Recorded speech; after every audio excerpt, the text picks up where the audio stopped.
Poi hari ini, Selasa 21 Mei 2024, merangkum dua berita pilihan, antara lain DPR RI mengkritik Mendikbudristek Nadiem Makarim terkait kenaikan UKT, hingga Presiden Joko Widodo merespon keputusan Bobi Nasution yang bergabung ke Partai Gerindra. Komisi 10 DPR RI memanggil Menteri Pendidikan dan Kebudayaan Nadiem Makarim buntut dari naiknya uang kuliah tunggal pada Selasa 21 Mei 2024. Pemanggilan ini dilaksanakan usai adanya protes keras dari mahasiswa terkait kenaikan uang kuliah tunggal tersebut. Menteri Pendidikan dan Kebudayaan Nadiem Makarim mendapat kritikan dari Komisi 10 DPR RI terkait polemik kenaikan uang kuliah tunggal pada Selasa 21 Mei 2024. Kemudian tentang penerapan UKT ini, tadi ada yang mahal sekali, ada yang sedang, dan itu juga tergantung dari klasifikasi PTN tadi. Itu bukan klasifikasi akreditasi, tetapi unggulan, ya. Jadi makin unggul itu makin tinggi.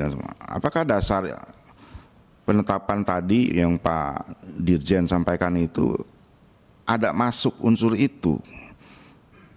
Kalau memang realnya hanya untuk kebutuhan yang memang yang diperlukan oleh pendidikan itu, bukan hal lain, misalkan makin top PTN harus makin mahal. Ini saya rasa juga kurang fair dalam penetapan biaya kuliah di perguruan tinggi negeri, karena ini negara itu, kecuali ya di swasta ya mungkin itu ada brand atau apa yang bisa dinilai gitu. Saya rasa kalau setiap perguruan tinggi yang di negeri mestinya standarnya sama, tidak melihat lagi klasifikasi tadi unggulan atau topnya atau brand dari perguruan itu sendiri. Nah, kembali pada persoalan soal transparansi. Kita kan tahu ada KIP kuliah reguler, ada KIP kuliah aspirasi yang melalui, termasuk melalui Komisi 10. Bukan hanya Komisi 10 yang kami tahu. Ada badan lain juga yang menyampaikan ini gitu. Kalau perlu saya sampaikan karena yang saya tahu di daerah pemilihan saya ada informasi dari badan tertentu yang tidak ada hubungan dengan pendidikan gitu, tapi menyebar juga KIP kuliah aspirasi ini gitu. Nah, yang penting itu adalah transparansi, terutama mahasiswa itu tahu bahwa dia ada peluang ketika dia masuk, dia ada peluang untuk mendapat KIP kuliah ini gitu. Karena ini yang tidak semua perguruan tinggi atau kebanyakan perguruan tinggi tidak menyampaikan ini gitu kepada mahasiswa dan kepada orang tua. Bahkan di beberapa yang terjadi di beberapa L2 Dikti, mereka menyampaikan itu silakan ke anggota DPR Komisi 10. Mereka dapat KIP kuliah aspirasi. Sementara kita tahu di perguruan tinggi itu ada juga KIP kuliah aspirasi yang tidak dikemukakan. Nah, satu hal yang perlu ini, jangan sampai, dan itu indikasi ini cukup kuat, KKN nepotisme, ya, kolusi nepotisme itu juga terjadi di situ. Sehingga ini kemudian perlu menjadi perhatian kita juga untuk ya merevisi aturan-aturan main yang berkaitan dengan bantuan yang sangat-sangat penting untuk mahasiswa ini. Ini disampaikan kepada kami oleh adik-adik mahasiswa bahwa contoh kasus ya, calon mahasiswa baru dengan gaji orang tua 2 juta itu dikenakan UKT 8 yang angkanya 8,7. Dan mereka beranggapan bahwa ketika permen ini belum ada, UKT hanya sampai golongan 6. Tapi setelah adanya Permendikbud, UKT dibuka dengan golongan 12. Artinya ini kan penerjemahan dari pihak rektorat terhadap kebijakan yang baru. Inilah kualitasnya, maksud saya. Kita harus sama-sama menyadari inilah kualitas dari rektorat dalam menerjemahkan permen. Yang korbannya adalah adik-adik mahasiswa, bahkan di tempat ini mereka dilaporkan ke polisi. Meskipun kemudian dicabut lagi, inilah yang harus kita sadari sama-sama. Dan kemudian mereka mengatakan bahwa ada 50 mahasiswa yang tidak bisa lanjut sebagai maba karena kasus ini. Jadi somewhere out there ada 50 mahasiswa yang tadinya mimpi untuk kuliah karena tidak paham. Ini saya nggak tahu nih mereka S berapa, ini bahasanya pakai bahasa apa gitu. Saya baca permennya saya aja paham gitu loh.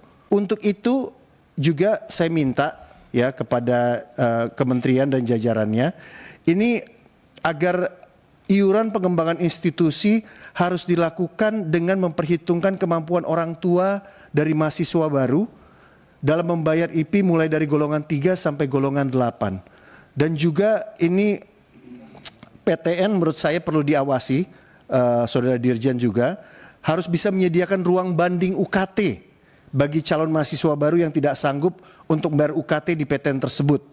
Setiap pengajuan banding atau sanggahan terhadap UKT ini harus ditindaklanjuti secara transparan dalam waktu 1 minggu agar hasil banding bisa segera diketahui.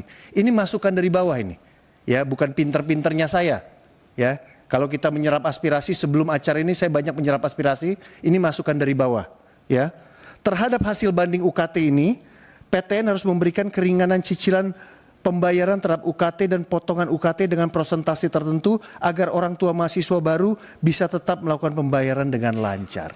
Kami ingin Kemendikbud meninjau kembali sekali lagi Permendikbud nomor 2 tahun 2024 itu sebagai pangkal munculnya kegaduhan berkaitan dengan pembiayaan pendidikan khususnya mengenai IP dan UKT. Kalau kita lihat bahwa lulusan SMA kita sudah cukup tinggi, kalau kemudian kita sambung dengan KIPK ini akan menjadi sangat bagus.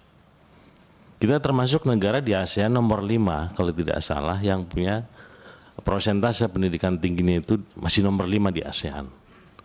Artinya apa? Bahwa ini sudah tidak mungkin lagi kita kemudian menganggap bahwa pendidikan tinggi ini adalah sebuah pilihan, ya. Itu satu. Kedua, kami berharap bahwa terkait dengan tadi disampaikan teman-teman banyak, tetapi saya ingin menyampaikan berarti betul bahwa surat Permendikbud nomor 2 itu karena mendapat persetujuan dari kementerian, baru kemudian PTNBH ini berani melaksanakan. Ini saya sampaikan bahwa berarti terkait dengan kenaikan ini adalah sepengetahuan dan disetujui oleh kementerian. Ini yang ingin saya sampaikan. Yang ketiga, Pak Menteri, kita ingin bahwa UKT Permendikbud ini dalam waktu yang sesingkat-singkatnya, ya, untuk kemudian direvisi supaya tidak berimbas pada saat penerimaan mahasiswa baru. Setiap kebijakan yang dibuat haruslah tepat sasaran dan sesuai dengan yang terjadi di lapangan.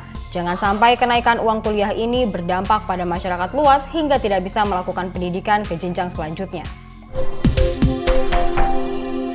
Selanjutnya, Presiden Joko Widodo merespon keputusan menantunya Bobi Nasution yang menjadi kader dari Partai Gerindra dan mendaftarkan diri sebagai bakal calon gubernur Sumatera Utara.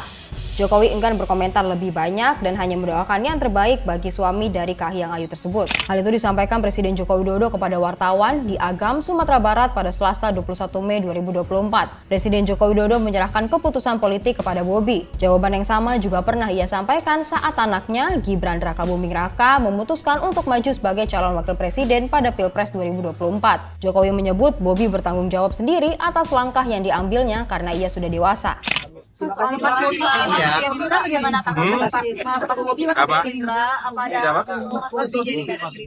Tanyakan ke Bobi Nasution langsung karena sudah menjadi orang tua, sudah dewasa, tanggung jawabnya, kemandiriannya ada di dia. Ya, jadi tanyakan langsung ke yang bersangkutan. Ya. Orang tua hanya mendoakan. Semoga keputusan yang diambil saat ini merupakan keputusan yang tepat dan telah melalui proses pemikiran dan pertimbangan yang panjang. Demikian Voi hari ini, nantikan berita selanjutnya dengan subscribe YouTube Voi dan follow Voi.id di Instagram dan TikTok. Sampai jumpa.